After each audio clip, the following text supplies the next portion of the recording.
Selamat pagi anak-anak, hari ini kita akan melanjutkan materi keseimbangan lingkungan. Untuk memulai pelajaran hari ini, alangkah lebih baiknya kita berdoa terlebih dahulu. Berdoa menurut agama dan kepercayaannya masing-masing, dipersilahkan.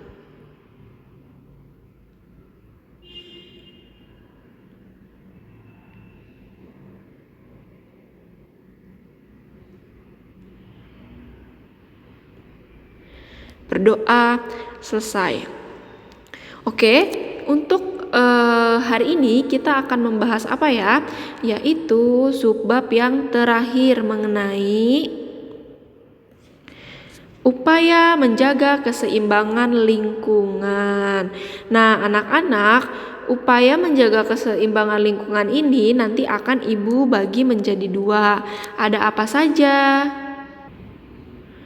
Nah, yang pertama itu adalah menjaga keseimbangan lingkungan di rumah.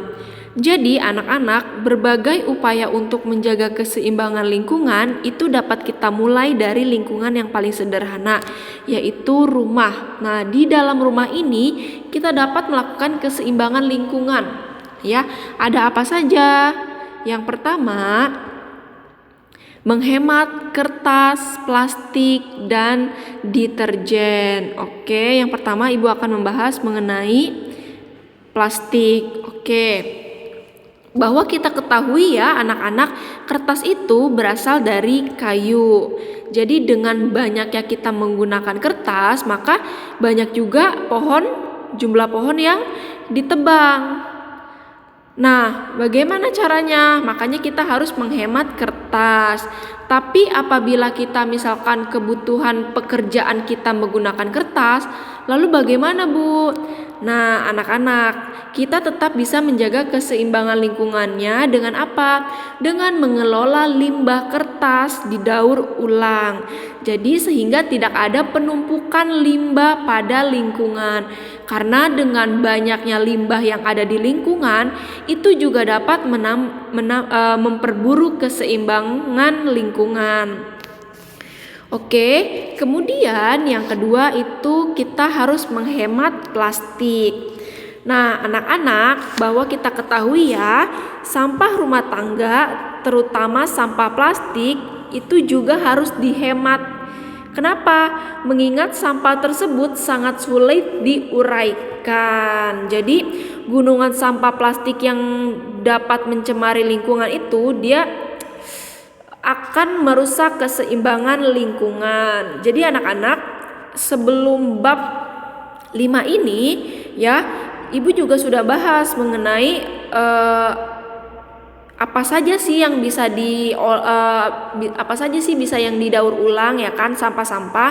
Nah, plastik ini anak-anak adalah limbah yang tidak dapat diurai. Kalaupun dia dapat diurai, dia membutuhkan waktu bertahun-tahun bahkan beratus-ratus tahun. Jadi kita sangat disarankan untuk menghemat plastik. Contohnya apa yang bisa kita lakukan? Contohnya kita ke supermarket. Nah, kita harus membawa shopping bag sendiri dari rumah yang terbuat dari misalkan dari bahan, atau bisa juga misalkan shopping bag kalian dari plastik, tidak jadi masalah. Yang penting itu selalu kalian pakai ketika kalian berbelanja ya. Kemudian apalagi limbah plastik, misalkan penggunaan styrofoam. Nah, misalkan kalau kalian bawa bekal, kalian bisa nih anak-anak menggunakan sampah kertas saja. Jadi misalkan kalian beli makanan, nah lebih baik makanan yang dibungkus oleh bungkusan kertas, karena kertas dapat didaur ulang kembali, sedangkan styrofoam itu sangat lama limbahnya untuk diurai. Lalu ada apa lagi? Misalkan minuman. Nah, minuman banyak nih anak-anak sekarang kemasannya yang menggunakan plastik ya kan.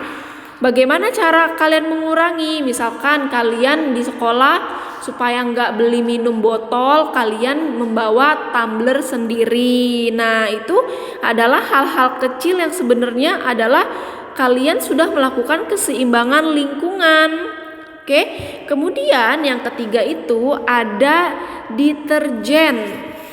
Nah, anak-anak, penggunaan deterjen yang berlebih itu dapat mengganggu aliran energi di dalam ekosistem perairan, ya, seperti sungai atau danau. Ini karena memicu ledakan populasi ganggang. Jadi, semakin tercemarnya suatu lingkungan perairan, maka dia akan membludaknya populasi ganggang.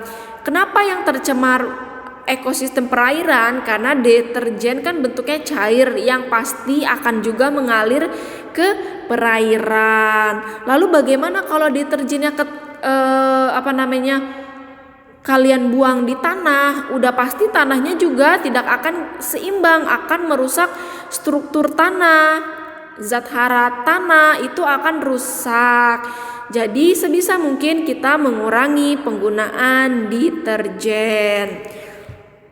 Lalu yang kedua, penggunaan air harus dihemat sedemikian baik. Jadi keberadaan air selalu tetap karena adanya siklus air. Jadi sebenarnya air itu tidak akan berkurang, ya, karena keberadaan air selalu tetap karena adanya siklus air. Tetapi dengan tidak boros menggunakan air dan membangun daerah resapan air di halaman rumah, berarti kita membantu menjaga keseimbangan lingkungan. Oke, jadi nih anak-anak, walaupun air itu tetap jumlahnya, kalau kalian tidak boros air, itu tetap kalian melakukan menjaga keseimbangan lingkungan. Dan juga lebih bagus lagi kalau di rumah kalian itu adanya resapan air. Contohnya resapan air itu adalah misalkan lubang biopora yang sudah pernah kita bahas, ya. Nah, itu boleh dibuat di rumah kalian yang misalkan resapan airnya kurang, jadi tanah tetap dapat aliran air. Oke, kemudian yang kedua itu menjaga keseimbangan lingkungan di masyarakat. Oke, yang pertama, apa yang bisa kita lakukan? Yaitu reboisasi dan penanaman pohon di pinggir jalan. Jadi selain itu, menanam pohon di sekitar bantaran sungai akan menghindari tanah dari kelongsoran juga. Jadi fungsi pohon ini anak-anak kalian sudah tahu, ya, yaitu dengan kita melakukan penanaman pohon baik di pinggir jalan, baik di sekitaran bantaran sungai, baik di rumah kita sendiri. Nah, itu anak-anak, kita dapat mendukung siklus oksigen yang dilakukan oleh tanaman. Jadi kita ketahui, ya, tanaman itu membutuhkan karbon dioksida untuk fotosintesis. Nah, tumbuhan juga dia menghasilkan oksigen yang seharusnya dihirup oleh kita manusia, ya. Makanya aliran atau siklus oksigen itu harus dilakukan dengan cara menanam pohon. Kemudian yang kedua, kendalikan hama secara alami dengan metode biological control atau menggunakan musuh alami hama. Nah, ini udah Ibu sempat bahas nih yang kemarin nih kemarin kita bahas mengenai apa, ya? Oke, mengenai dampak eksploitasi berlebih terhadap ekosistem. Sudah Ibu bahas ini, ya. Jadi anak-anak, kenapa kita harus melakukan ini? Jadi upaya ini untuk mencegah munculnya populasi hama yang resisten terhadap pestisida, ya. Sudah Ibu bahas, ya. Kalau untuk ini. Kemudian yang ketiga itu pemerintah wajib menghimbau masyarakat untuk mengkonsumsi hasil pertanian dan peternakan lokal atau dalam negeri, ya, jadi tidak import. Nah, pemerintahan juga wajib mengawasi secara ketat berbagai produk impor. Kenapa?